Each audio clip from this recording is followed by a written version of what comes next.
Mi esposo demandó la custodia completa, llamándome inestable. Mi hija le preguntó al juez si podía mostrarle algo en su teléfono. Cuando el juez vio la pantalla, su expresión cambió por completo y ordenó que arrestaran a mi esposo inmediatamente, justo ahí en la sala. Me llamo Beatriz Rodríguez y llevo 34 años tratando de hacer todo bien. Fui buena hija, buena estudiante, buena esposa, buena madre. Pero al parecer, nada de eso importó cuando mi esposo Javier decidió que yo era un obstáculo para la vida que realmente quería. La audiencia de custodia estaba programada para las 10 de la mañana del jueves 23 de noviembre. Llegué al juzgado familiar con las manos temblando, vestida con un traje azul marino que había comprado específicamente para la ocasión. Quería verme seria, responsable, estable. Todo lo contrario a lo que Javier y su abogada habían estado diciendo sobre mí durante los últimos 6 meses. Mi hija Paloma, de 12 años, estaba sentada en la sala de espera con mi hermana Carmen. Paloma llevaba puesto su uniforme escolar porque veníamos directo de dejarla en clases esa mañana, pero había faltado para estar presente en la audiencia. Cuando me vio, se levantó y me abrazó fuerte. «Mamá, todo va a estar bien», susurró contra mi hombro. Yo tenía mis dudas. Javier llegó 15 minutos después, acompañado por su abogada Dolores Flores, una mujer de unos 50 años con un traje caro y una sonrisa que no llegaba a sus ojos. Detrás de ellos venía alguien más, alguien que hizo que mi estómago se retorciera cuando la vi. Carlota Sánchez, la hermana de Javier, la mujer que había hecho de mi vida un infierno durante los últimos 8 años de matrimonio. Carlota siempre me había odiado. Desde el día en que Javier me presentó como su novia, ella dejó claro que yo no era suficiente para su hermano menor. No tenía el pedigrí correcto, no venía de una familia con dinero, mi trabajo como maestra de primaria era demasiado modesto. Pero Javier me amaba, o eso pensé entonces, y nos casamos a pesar de las objeciones de su hermana. Durante los primeros años de nuestro matrimonio, Carlota se mantuvo distante. Aparecía en reuniones familiares, me ignoraba educadamente, y se iba temprano. Pero todo cambió cuando nació Paloma. De repente, Carlota quería estar involucrada en todo. Venía a nuestra casa sin avisar. Criticaba cómo vestía a la bebé.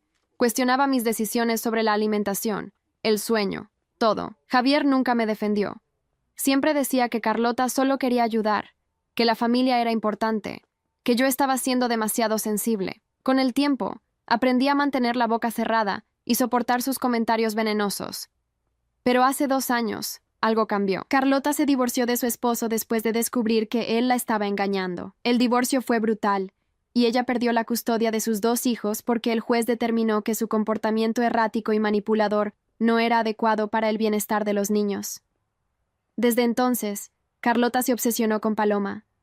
La llamaba constantemente, le compraba regalos caros, trataba de convencerla de que yo era una mala madre. Y lo peor de todo, empezó a trabajar en Javier, llenándole la cabeza con dudas sobre nuestro matrimonio, sobre mí. Hace 1 año, Javier me pidió el divorcio. Dijo que ya no me amaba, que habíamos crecido en direcciones diferentes, que sería mejor para todos si nos separábamos. Yo estaba devastada, pero acepté. Si él ya no quería estar conmigo, no iba a obligarlo. Lo que no esperaba era la guerra que vendría después.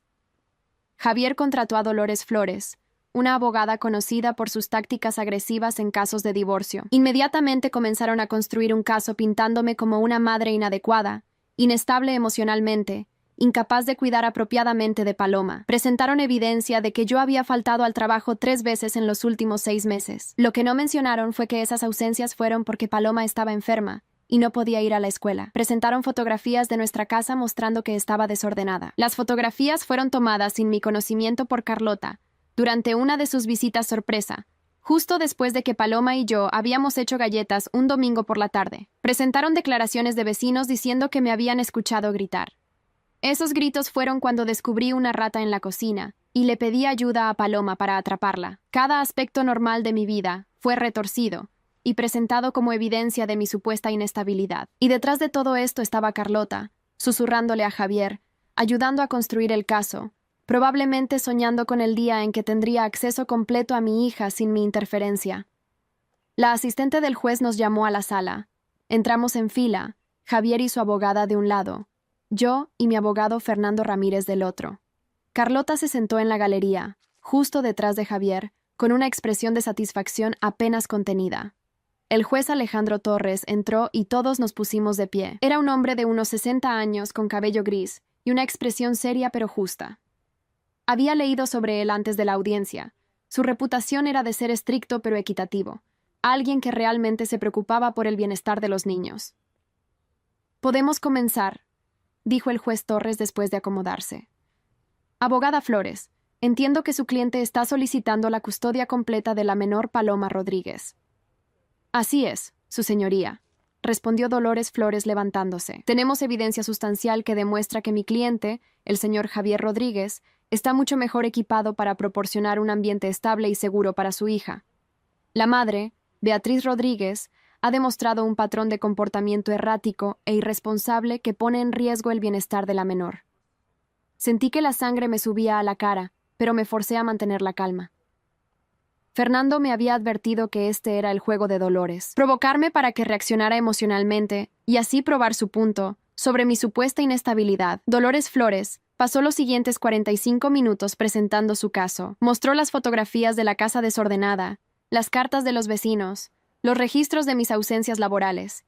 Llamó a testigos, incluyendo a la propia Carlota, quien declaró con lágrimas en los ojos sobre su preocupación por el bienestar de su sobrina. «Es desgarrador ver a una niña tan dulce viviendo en esas condiciones», dijo Carlota con voz quebrada.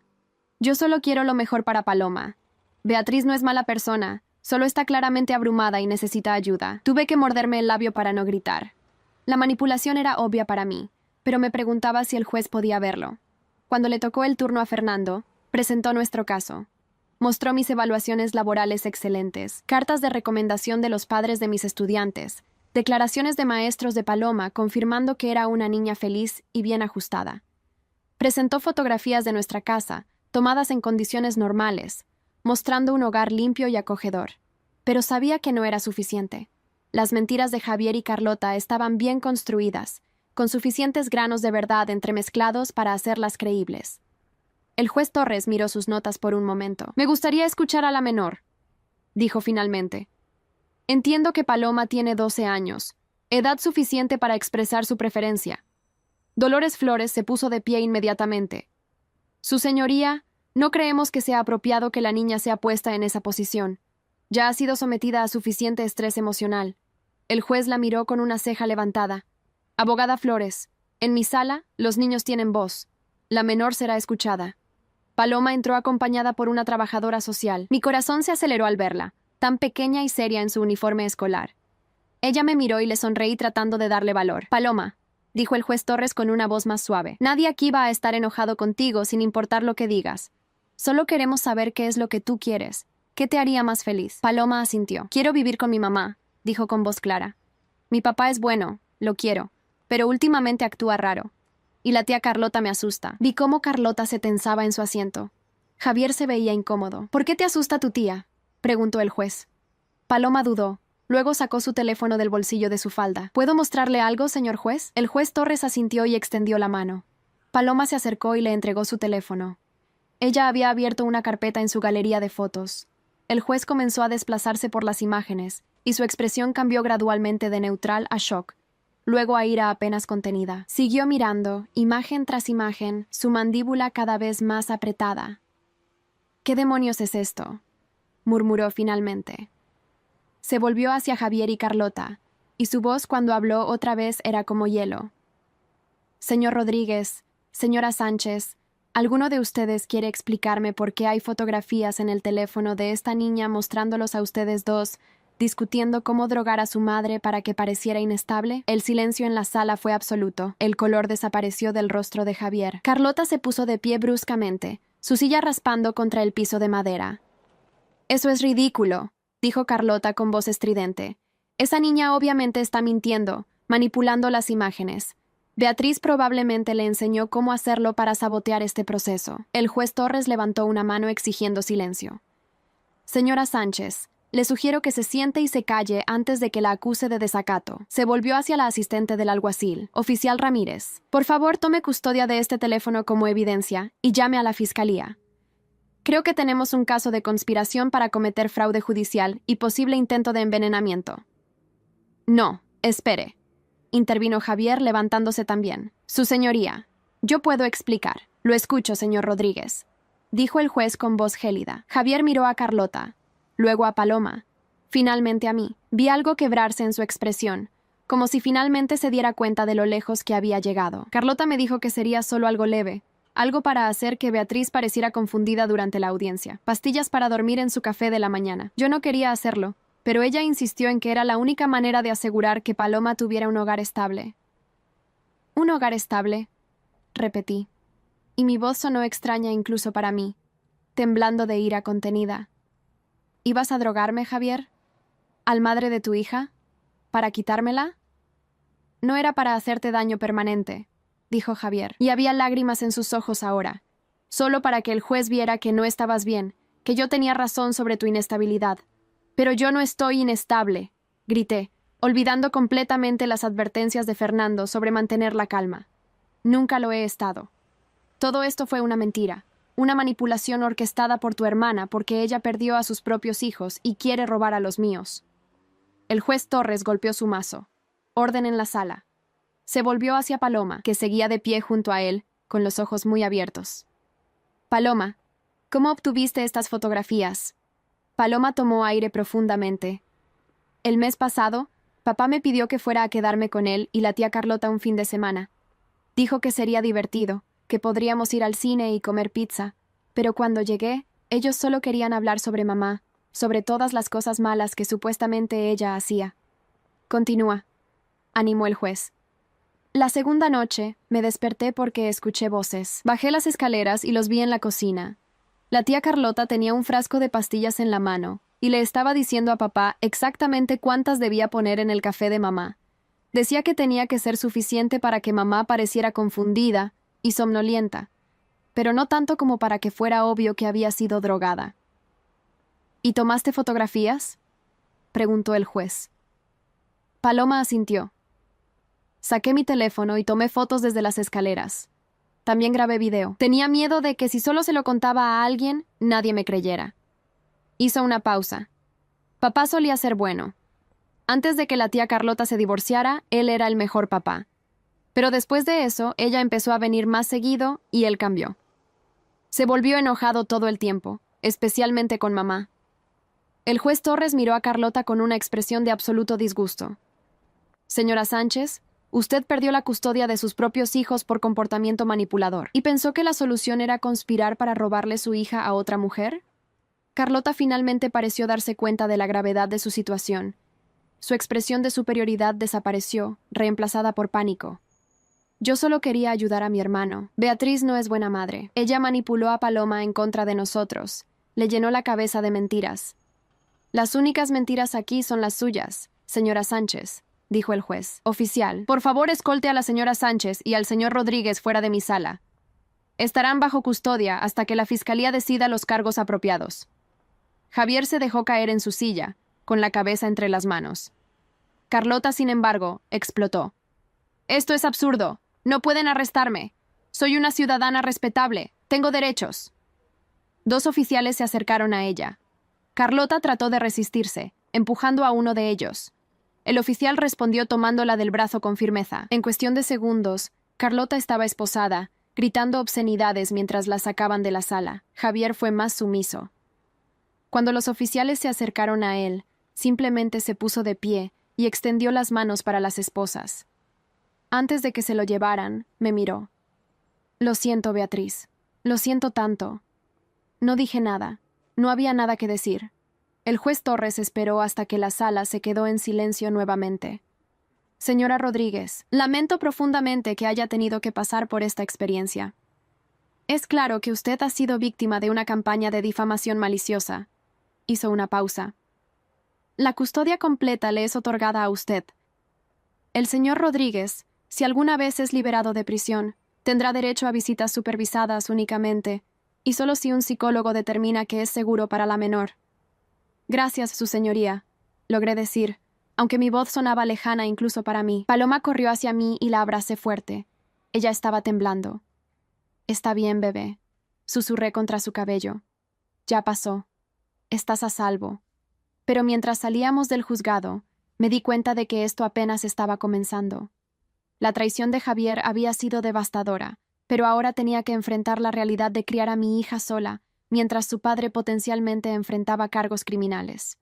Y Carlota, aunque arrestada, no era el tipo de persona que se rendiría fácilmente. Fernando me alcanzó en el estacionamiento. Beatriz, necesitamos hablar sobre los siguientes pasos. La fiscalía va a querer tu declaración, y probablemente la de Paloma también.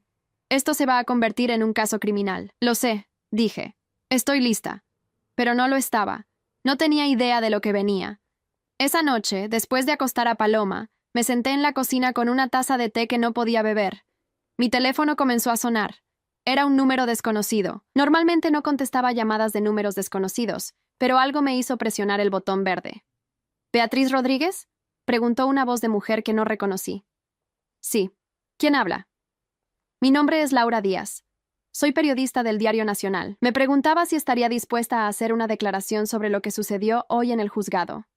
Mi estómago se hundió. ¿Cómo supo sobre eso? Los registros judiciales son públicos, señora Rodríguez. Y cuando un hombre es arrestado en medio de una audiencia de custodia por conspirar para drogar a su ex esposa, eso es noticia. Tengo entendido que su cuñada también fue arrestada. No tengo comentarios, dije rápidamente y colgué, pero el teléfono volvió a sonar casi inmediatamente. Otro número desconocido. No contesté. Luego otro. Y otro. Apagué el teléfono y me quedé sentada en la oscuridad, tratando de procesar todo lo que había pasado. Hace 24 horas, estaba aterrorizada de perder a mi hija. Ahora, Javier y Carlota estaban bajo arresto, enfrentando cargos serios. Debería sentirme aliviada, incluso victoriosa, pero todo lo que sentía era un profundo agotamiento y una traición que cortaba hasta los huesos. El hombre con el que me había casado, el padre de mi hija, había estado dispuesto a drogarme para quitarme a Paloma. ¿Cómo había llegado a eso? ¿Cuándo había dejado de ser una persona decente?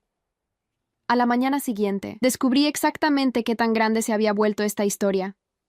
Cuando abrí la puerta para recoger el periódico, había 3 reporteros acampados en mi jardín frontal.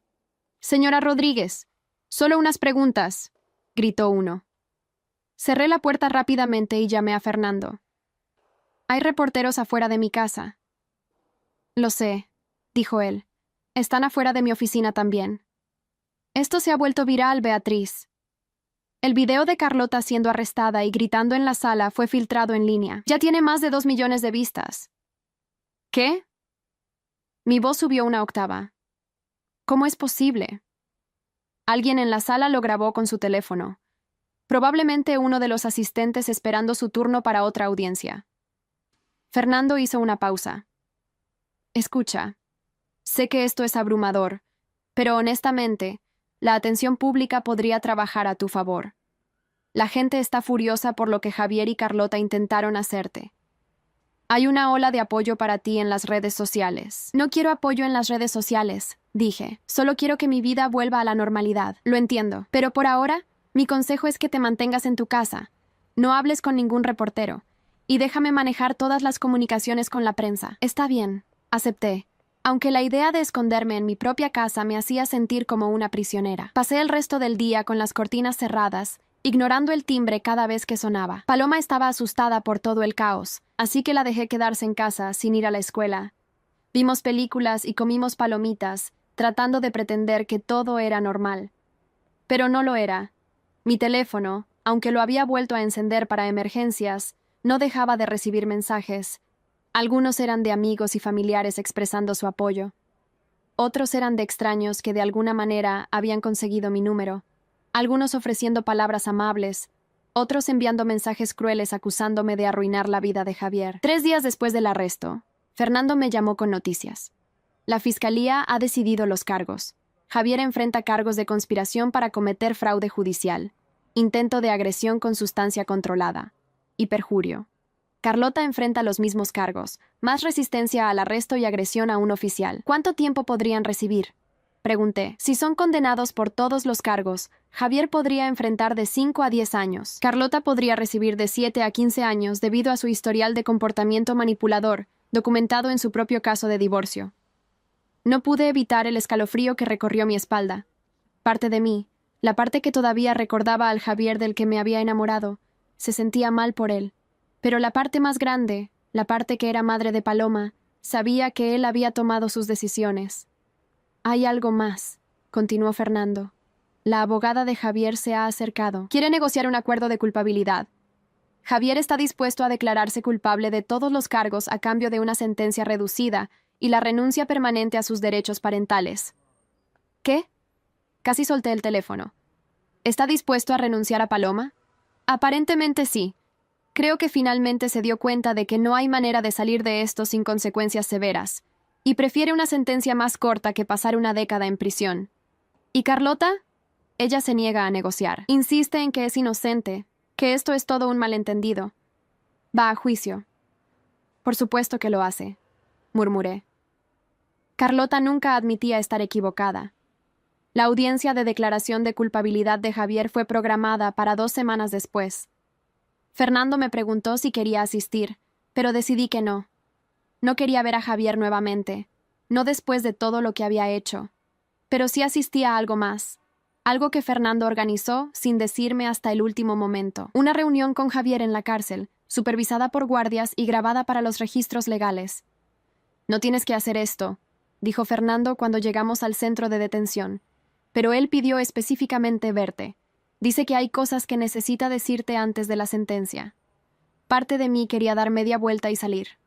Pero otra parte, la parte que había amado a este hombre, que había construido una vida con él, necesitaba escuchar lo que tenía que decir. Javier se veía terrible. Había perdido peso. Su piel tenía un tono grisáceo. Y había una derrota en sus ojos que nunca había visto antes. Cuando entramos a la sala de visitas, se puso de pie automáticamente. Luego pareció recordar dónde estaba y volvió a sentarse lentamente. Beatriz, dijo, y su voz se quebró en mi nombre. Gracias por venir. No respondí. Solo me senté en la silla al otro lado de la mesa de metal y lo miré, esperando. Sé que lo siento no es suficiente, comenzó. Sé que nada de lo que diga podrá arreglar lo que hice. Pero necesito que sepas que todo esto, todo lo que pasó, no fue realmente sobre ti. Entonces, ¿de qué se trataba, Javier?, pregunté, y mi voz sonó más calmada de lo que me sentía. ¿Se trataba de lastimar a tu hija? ¿De destruir nuestra familia? Se trataba de Carlota, dijo. Después de su divorcio, después de que perdió a sus hijos, ella se obsesionó con la idea de que tú me habías alejado de ella.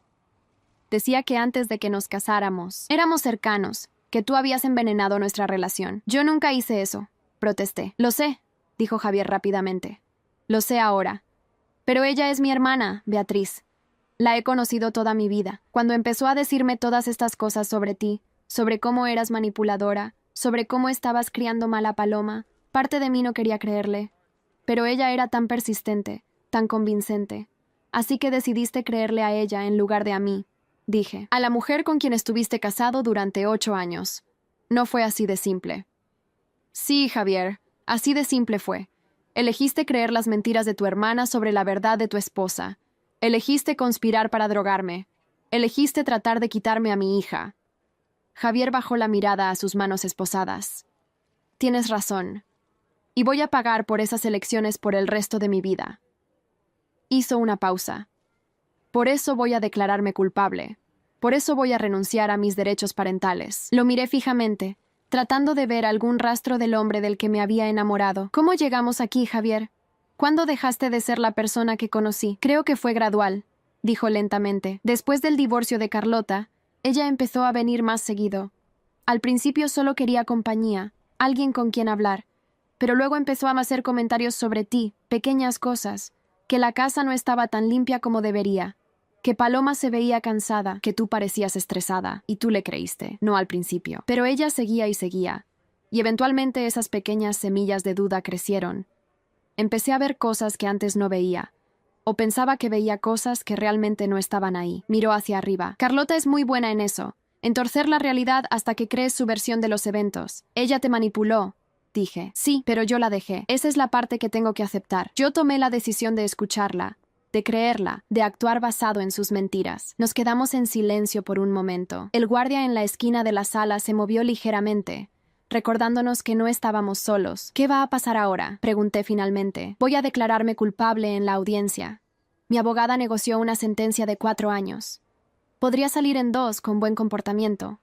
Hizo una pausa. Y voy a firmar los papeles renunciando a mis derechos parentales. Paloma merece mejor que tener un padre que intentó lastimar a su madre.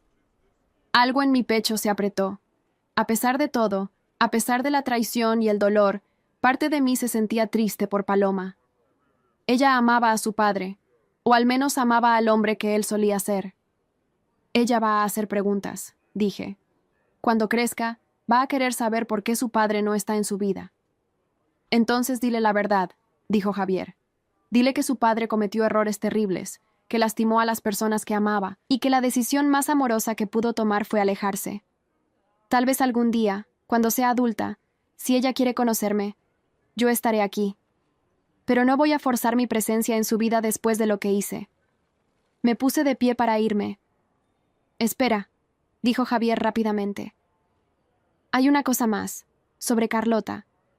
¿Qué hay con ella? Ella no se va a rendir fácilmente. Su juicio está programado para dentro de 3 meses, y su abogado está construyendo una defensa basada en que yo la manipulé a ella, que todo fue mi idea y ella solo fue arrastrada. Eso es ridículo, dije. Las fotografías que Paloma tomó muestran claramente que ella estaba a cargo. Lo sé. Pero Carlota es convincente. Ella va a intentar pintarse como la víctima aquí, y va a intentar destruirte en el proceso. ¿Qué quieres decir? Su abogado ya está preparando testigos que van a declarar sobre tu supuesta inestabilidad. Van a traer viejas historias, van a torcer eventos, van a hacer todo lo posible para hacer parecer que Carlota tenía razones legítimas para preocuparse por Paloma. Déjala intentarlo, dije con más confianza de la que sentía. La verdad está de nuestro lado. Cuando salí del centro de detención, Fernando me estaba esperando en el estacionamiento. ¿Cómo te sientes? No lo sé, admití. Parte de mí siente lástima por él. Pero la mayor parte solo quiere que todo esto termine. Va a terminar, dijo Fernando. Pero Javier tiene razón sobre una cosa. El juicio de Carlota va a ser difícil. Su abogado, Pablo Hernández, es conocido por sus tácticas agresivas. Va a intentar hacer que tú parezcas la mala. Estoy lista, dije. Pero no lo estaba. Nada podría haberme preparado para lo que vendría después. El juicio de Carlota comenzó un lunes lluvioso de febrero. La sala estaba llena de reporteros, curiosos, y personas que simplemente querían ver el espectáculo. Yo estaba sentada en la primera fila con Fernando a mi lado, tratando de lucir calmada y compuesta.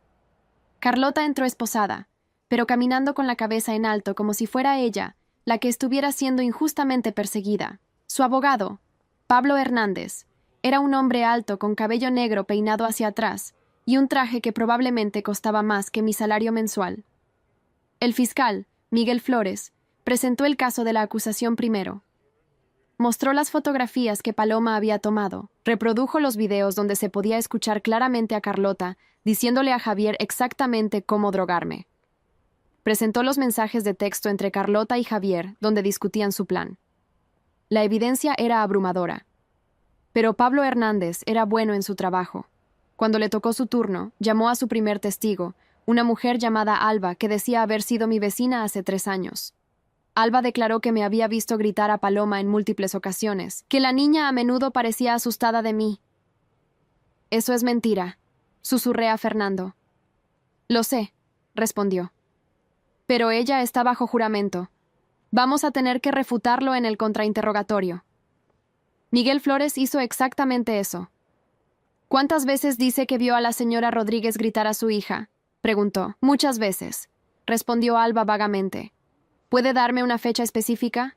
¿Un incidente específico? Alba titubeó. No recuerdo las fechas exactas. ¿Sabe que la señora Rodríguez y su hija se mudaron de ese vecindario hace 4 años? ¿No 3?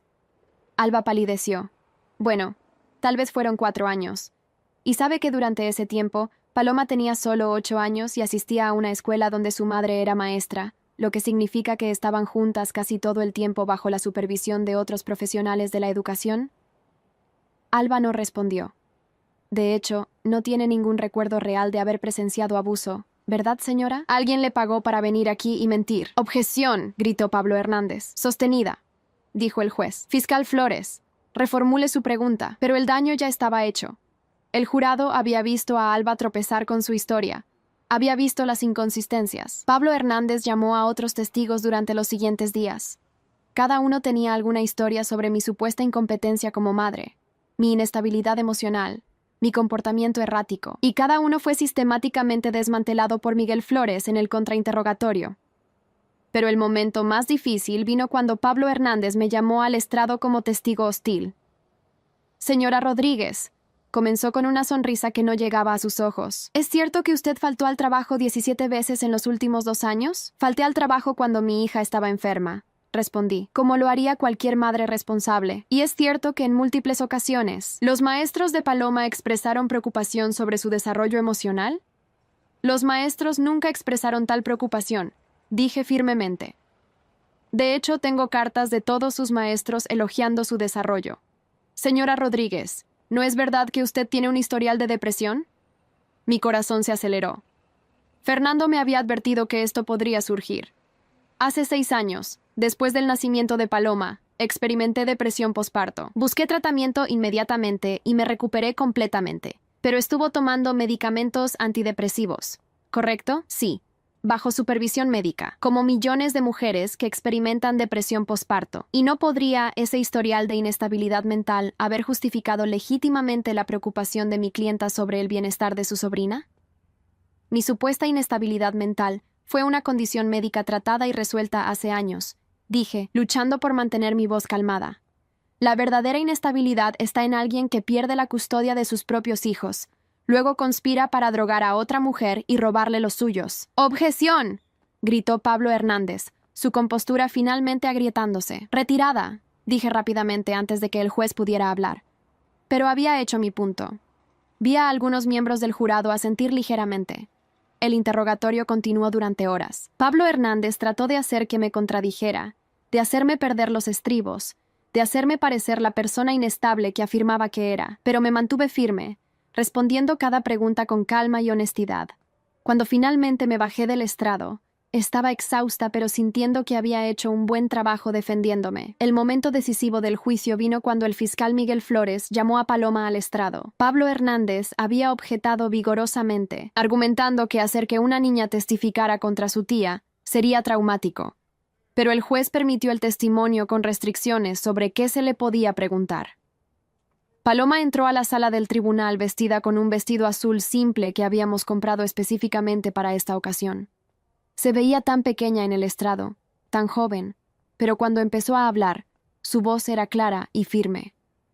Miguel Flores la guió suavemente a través de su testimonio. Paloma explicó cómo había tomado las fotografías, por qué había sentido que necesitaba documentar lo que estaba viendo.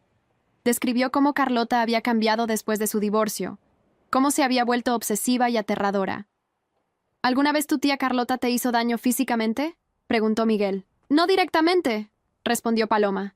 Pero una vez, cuando estaba en su casa, me agarró del brazo muy fuerte cuando traté de llamar a mi mamá. Me dejó moretones. Tengo fotos de eso también. Un murmullo recorrió la sala. Pablo Hernández se veía cada vez más desesperado. Cuando fue su turno de interrogar a Paloma, Pablo Hernández cambió su táctica. En lugar de ser agresivo, adoptó un tono amable y condescendiente que hizo que mi piel se erizara. Paloma, cariño, comenzó. ¿No es posible que hayas malinterpretado lo que viste? A veces los adultos tienen conversaciones que los niños no entienden completamente. No malinterpreté nada, respondió Paloma. Los escuché hablar sobre drogar a mi mamá. Los vi con las pastillas. Tomé fotos claras, pero tu mamá pudo haberte dicho qué decir, ¿verdad? Pudo haberte enseñado a tomar esas fotos, a crear esta historia. Paloma lo miró directamente a los ojos. Mi mamá ni siquiera sabía que yo tenía esas fotos hasta el día de la audiencia de custodia. Ella nunca me pidió que hiciera nada. Yo decidí documentar lo que vi porque tenía miedo de que nadie me creyera si solo lo contaba. La confianza y claridad en la voz de mi hija de 12 años fue impresionante. Pablo Hernández, aparentemente dándose cuenta de que estaba perdiendo ante una niña, terminó su interrogatorio rápidamente. Los alegatos finales fueron exactamente lo que esperaba. Pablo Hernández pintó a Carlota como una tía preocupada que solo quería proteger a su sobrina, que había sido manipulada por su hermano menor a participar en un plan que ella realmente no entendía. Argumentó que las fotografías de Paloma estaban sacadas de contexto, que las conversaciones grabadas no mostraban el panorama completo. Miguel Flores, por otro lado, presentó los hechos de manera simple y directa. Carlota Sánchez había perdido la custodia de sus propios hijos debido a su comportamiento manipulador y controlador. En lugar de trabajar en sí misma y posiblemente recuperar el acceso a sus hijos, había decidido destruir a otra familia para obtener acceso a otra niña. Había conspirado con su hermano para drogar a una mujer inocente, para fabricar evidencia de inestabilidad, todo en un intento de robar la custodia de Paloma. La evidencia es clara, dijo Miguel Flores mirando directamente al jurado. Las fotografías, los videos, los mensajes de texto, todo apunta a una conspiración calculada y maliciosa. Carlota Sánchez no es una tía preocupada. Es una mujer peligrosa que estaba dispuesta a destruir vidas para conseguir lo que quería. El jurado se retiró a deliberar un viernes por la tarde. Fernando me advirtió que podría tomar días, incluso semanas. Pero estuvieron fuera solo 4 horas. Cuando regresaron a la sala, mi corazón latía tan fuerte que pensé que todos podían escucharlo. El presidente del jurado se puso de pie, un hombre mayor de aspecto serio con lentes. En el cargo de conspiración para cometer fraude judicial, ¿cómo encuentra el jurado a la acusada? Culpable. En el cargo de intento de agresión con sustancia controlada, ¿cómo encuentra el jurado a la acusada? Culpable. En el cargo de perjurio ante un tribunal, ¿cómo encuentra el jurado a la acusada? Culpable. Carlota no mostró ninguna reacción mientras leían los veredictos. Se quedó sentada con la espalda recta, mirando directamente al frente, su rostro una máscara de indiferencia, pero pude ver sus manos apretadas en puños bajo la mesa. El juez programó la sentencia para 3 semanas después. Mientras los guardias se llevaban a Carlota, ella finalmente me miró. No había arrepentimiento en sus ojos, solo odio puro y ardiente. Esto no ha terminado, articuló con los labios. Un escalofrío recorrió mi espalda. Las semanas previas a la sentencia fueron extrañas.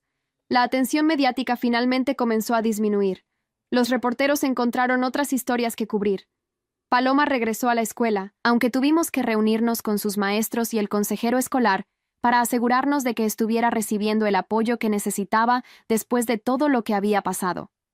Ella parecía estar manejándolo bien, todo considerado.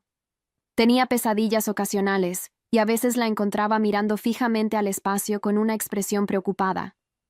Pero en general, estaba resiliente de una manera que me llenaba de orgullo y me rompía el corazón al mismo tiempo. Ninguna niña de 12 años debería tener que ser tan fuerte. 2 días antes de la audiencia de sentencia, recibí una llamada de Miguel Flores. Beatriz, necesito informarte sobre algo. El abogado de Carlota ha presentado una moción para reducir la sentencia basándose en circunstancias atenuantes. ¿Qué circunstancias?, pregunté incrédula. Argumentan que el trauma de perder a sus propios hijos la dejó mentalmente inestable, que no estaba en su sano juicio cuando conspiró contigo. Están trayendo psicólogos para testificar sobre su estado mental. Eso es absurdo, exploté. Ella sabía exactamente lo que estaba haciendo. Todo fue calculado y planeado. Estoy de acuerdo, dijo Miguel. Pero es una táctica legal válida. El juez escuchará los argumentos y decidirá. La audiencia de sentencia fue aún más tensa que el juicio mismo. Pablo Hernández trajo a 2 psicólogos que nunca habían tratado a Carlota, pero que estaban dispuestos a especular sobre su estado mental basándose en el trauma de su divorcio y la pérdida de custodia. La señora Sánchez claramente estaba sufriendo de depresión severa y posible trastorno de estrés postraumático, testificó uno de ellos. En ese estado mental comprometido, era vulnerable a la manipulación de otros, incluyendo su hermano, excepto que toda la evidencia muestra que ella era la que estaba manipulando, no siendo manipulada, argumentó Miguel Flores. Las fotografías muestran claramente que ella estaba dirigiendo a Javier, no al revés. El juez escuchó todos los argumentos, luego se tomó un receso de 2 horas para revisar toda la evidencia y los testimonios. Cuando regresó, su expresión era sombría. He considerado cuidadosamente los argumentos de ambas partes, comenzó. Es cierto que la señora Sánchez experimentó un trauma significativo durante su divorcio y la pérdida de custodia de sus hijos. Sin embargo, el trauma no excusa el comportamiento criminal, especialmente cuando ese comportamiento es claramente premeditado y calculado. Carlota se tensó en su asiento. Las fotografías y videos presentados muestran que la señora Sánchez no solo participó en esta conspiración, sino que la dirigió. Ella buscó activamente lastimar a una mujer inocente y manipular el sistema legal para obtener acceso a una niña que no era su hija. Este comportamiento no es el resultado de un juicio momentáneamente comprometido.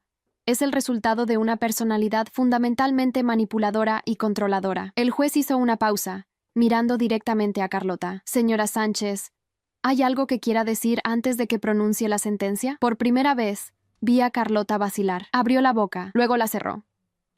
Finalmente habló, su voz apenas audible. Solo quería lo mejor para Paloma. Solo quería protegerla. ¿Protegerla de qué?, preguntó el juez. ¿De una madre amorosa y dedicada? ¿De un hogar estable? No, señora Sánchez.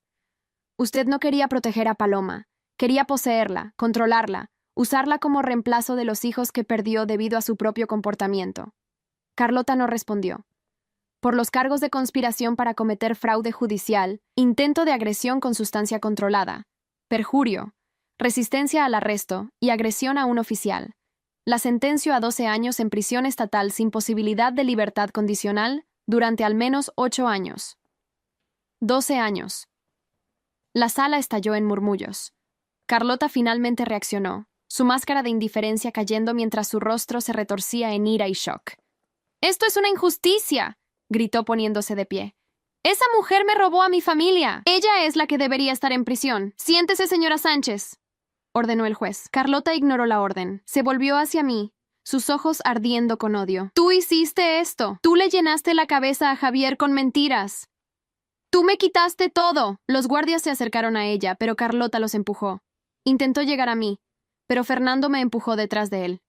Los guardias finalmente la agarraron, pero ella seguía gritando mientras la arrastraban fuera de la sala. «No ha terminado. Beatriz, te lo juro, esto no ha terminado. Te voy a hacer pagar.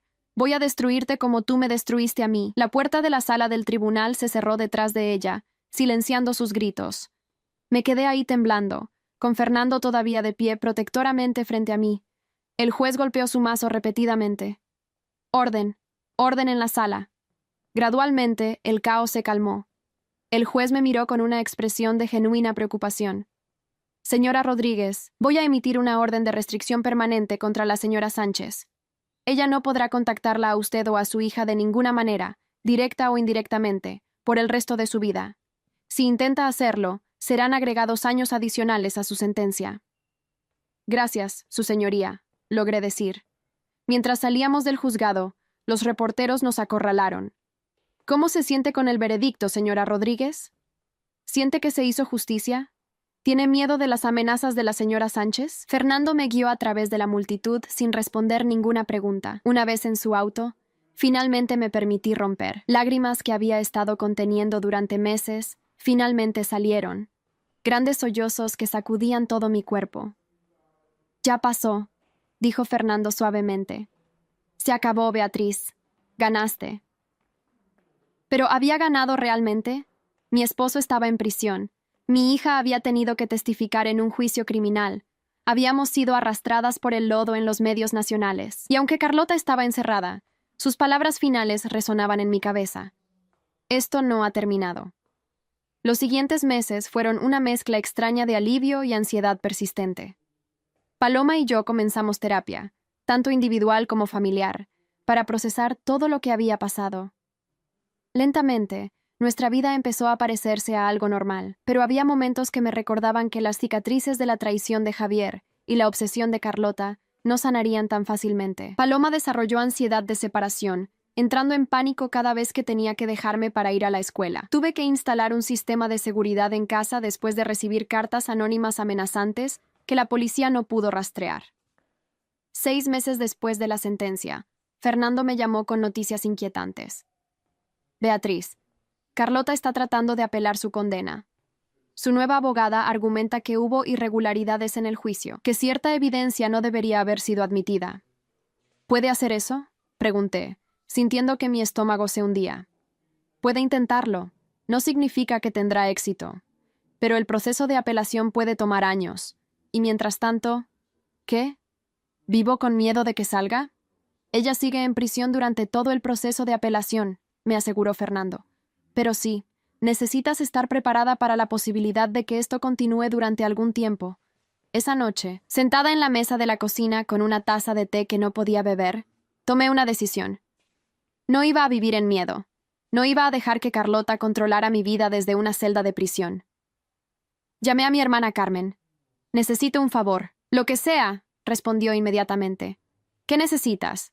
«Necesito que me ayudes a empezar de nuevo». Durante las siguientes semanas, Carmen y yo trabajamos juntas en un plan. Yo iba a vender nuestra casa, la que había compartido con Javier, y mudarme a un vecindario diferente. Iba a cambiar mi número de teléfono, hacer privadas todas mis cuentas de redes sociales, tomar todas las precauciones posibles para asegurar que Carlota no pudiera rastrearnos si alguna vez salía. Pero también necesitaba hacer algo más. Necesitaba transformar esta experiencia horrible en algo positivo. Empecé a dar pláticas en grupos de apoyo para mujeres pasando por divorcios difíciles. Compartí mi historia, no solo los horrores de la traición y la manipulación, sino también el proceso de reconstruir mi vida después. Hablé sobre la importancia de documentar todo, de confiar en tus instintos, de no dejar que otros te hagan dudar de tu propia realidad. Una mujer llamada Inon Seyas se acercó a mí después de una de mis pláticas. Había lágrimas en sus ojos. Gracias, dijo. Mi esposo y su familia me han estado diciendo durante meses que estoy loca, que estoy viendo cosas que no existen. Pero después de escuchar tu historia, me di cuenta de que no estoy loca. Ellos me están manipulando. Le di mi número y la conecté con Fernando. 2 meses después, Inés ganó la custodia completa de sus hijos, después de que su esposo fue descubierto tratando de falsificar registros médicos para hacerla parecer mentalmente inestable. Cada historia como la de Inés me recordaba por qué era importante seguir hablando, seguir compartiendo. La manipulación prospera en el silencio y la vergüenza. Yo no iba a estar más en silencio. 1 año después de la sentencia de Carlota, Javier fue liberado de prisión después de cumplir su sentencia reducida. Había servido 2 años y había salido con libertad condicional por buen comportamiento. Fernando me informó inmediatamente. «Quiere verte», dijo Fernando. «Dice que ha estado en terapia intensiva, que ha trabajado en sí mismo, que entiende completamente lo que hizo mal». «No quiero verlo», respondí automáticamente. «Eso es tu derecho». «Pero Beatriz, hay algo más». Renunció legalmente a sus derechos parentales, pero está preguntando si Paloma podría estar dispuesta a verlo algún día, cuando esté lista. Miré a Paloma, que estaba haciendo su tarea en la mesa de la cocina. Tenía 13 años ahora, más alta, más madura, pero todavía llevaba las cicatrices de lo que su padre había hecho. «Paloma», llamé suavemente. «¿Podemos hablar?». Le expliqué la situación. Paloma escuchó en silencio, su expresión cuidadosamente neutral. Cuando terminé, se quedó en silencio por un largo momento. «No sé si alguna vez voy a querer verlo», dijo finalmente. «Tal vez cuando sea mayor, cuando pueda entender mejor todo. Pero ahora mismo, solo me hace sentir triste y enojada pensar en él». «Está bien», le dije, abrazándola. «Es completamente tu decisión, y nadie va a presionarte de ninguna manera». Le dije a Fernando que transmitiera el mensaje a Javier. La respuesta de Javier fue una carta escrita a mano, dirigida a mí. «Querida Beatriz», comenzaba. «Entiendo y respeto la decisión de Paloma. Solo quiero que sepas que he pasado cada día de los últimos 2 años pensando en lo que hice, en cómo lastimé a las 2 personas que más amaba en este mundo. La terapia me ha ayudado a ver cómo Carlota me manipuló, pero también cómo yo elegí dejarme manipular. Esa es mi culpa, no de ella. No espero perdón.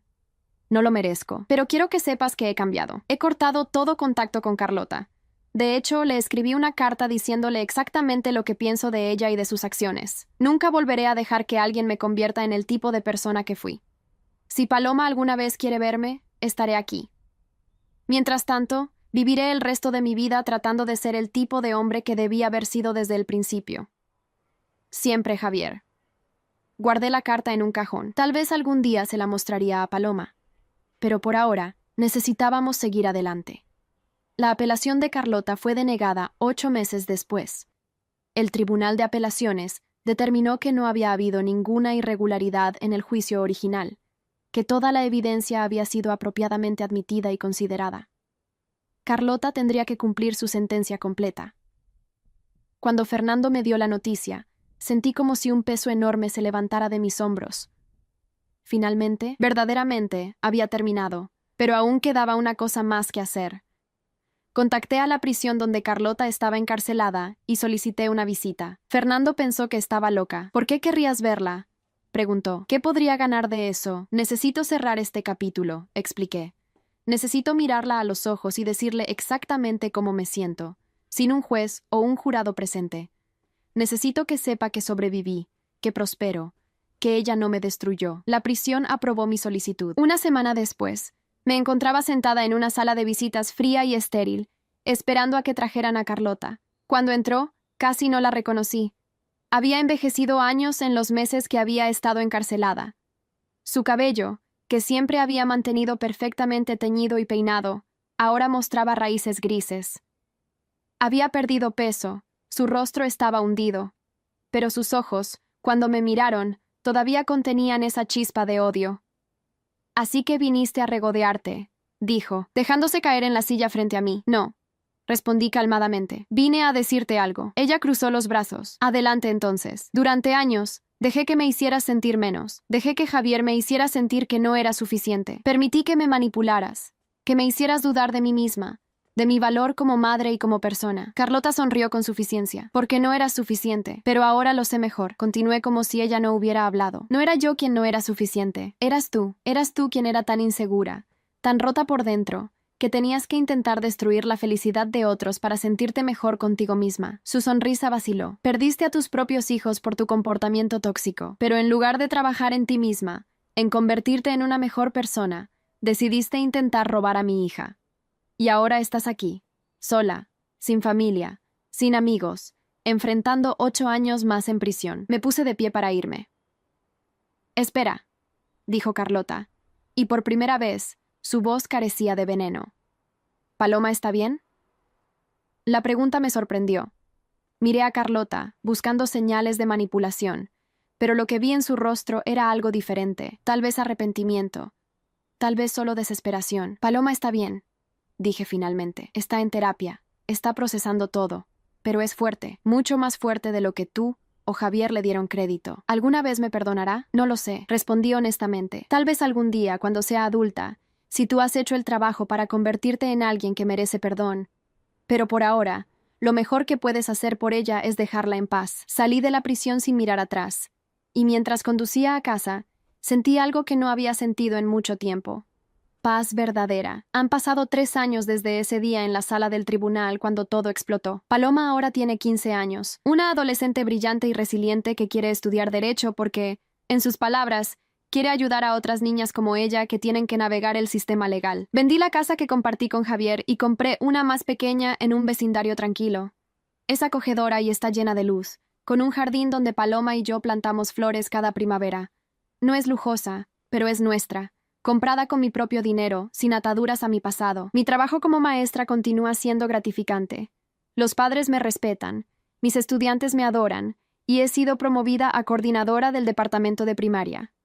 La notoriedad del juicio eventualmente se desvaneció, y ahora soy solo la señorita Beatriz otra vez, no la mujer del escándalo de custodia. Javier se mudó a otra ciudad. Me envía un cheque cada mes para la manutención de Paloma, aunque legalmente no tiene que hacerlo después de renunciar a sus derechos parentales. Nunca incluye una nota.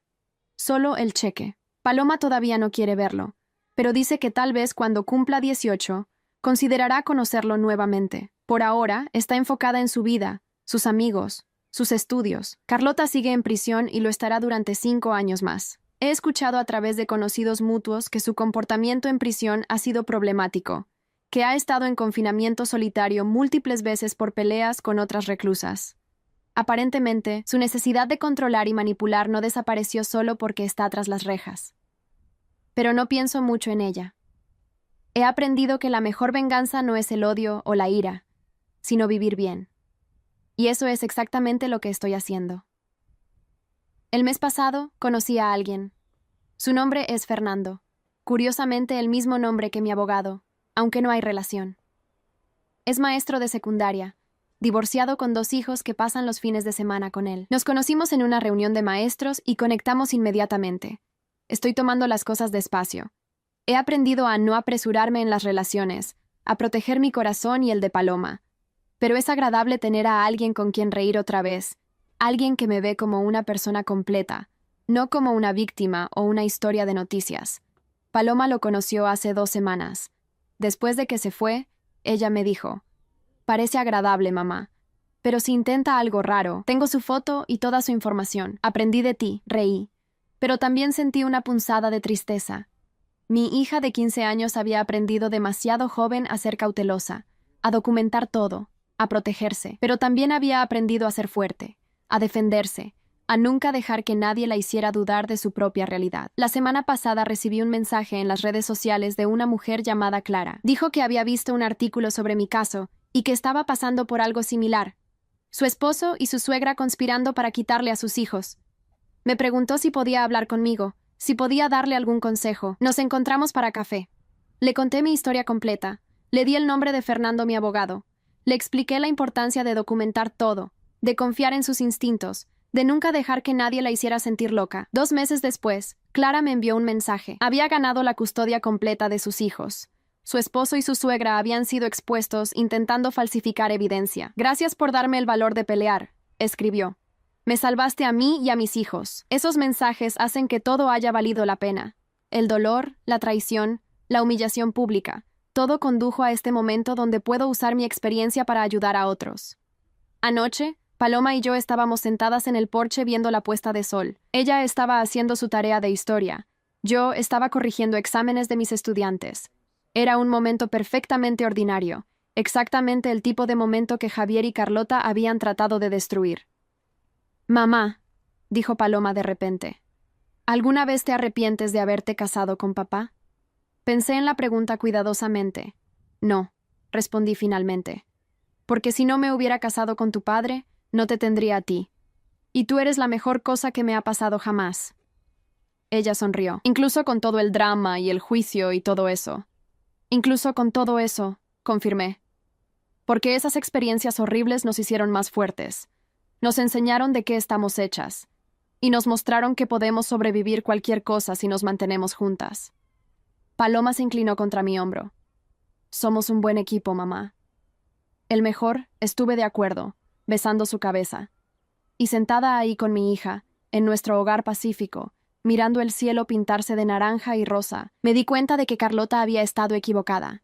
Ella no había destruido mi vida. De hecho, había hecho lo opuesto. Me había obligado a descubrir mi propia fuerza, a defenderme, a reconstruir mi vida en mis propios términos. Javier cumple su sentencia de una manera diferente ahora, viviendo con la culpa de lo que hizo, separado de su hija por su propia elección. Carlota sigue en prisión, probablemente aún creyendo que fue víctima de alguna gran injusticia. Pero yo estoy aquí, libre, feliz, rodeada de personas que me aman y me respetan. La justicia no siempre se ve como pensamos que debería. A veces no es dramática o explosiva. A veces es simplemente esto, una madre y una hija sentadas juntas en paz, habiendo sobrevivido la tormenta y salido más fuertes del otro lado. Carlota quería quitarme todo. Pero lo único que logró fue mostrarme exactamente cuánto valgo, cuánto puedo soportar, cuánta fuerza tengo dentro de mí. Y por eso, de una manera retorcida, casi podría agradecerle. Casi. Porque al final del día, la mejor venganza no fue ver a Carlota en prisión o a Javier arrepentido. La mejor venganza fue esto: construir una vida tan buena, tan llena de amor y paz, que sus intentos de destruirme se convirtieron en nada más que un capítulo desagradable en una historia que terminó con triunfo. Paloma y yo no somos víctimas, somos sobrevivientes. Y nuestra historia no termina con traición y dolor. Termina con esperanza, fuerza y la inquebrantable certeza de que merecemos cada onza de felicidad que hemos construido. ¿Qué piensas sobre esta historia de manipulación y custodia? ¿Has enfrentado alguna vez situación similar donde alguien intentó usar el sistema legal en tu contra? Me encantaría leer tu experiencia en los comentarios. Y si esta historia te conmovió, no olvides dejar tu like y suscribirte al canal.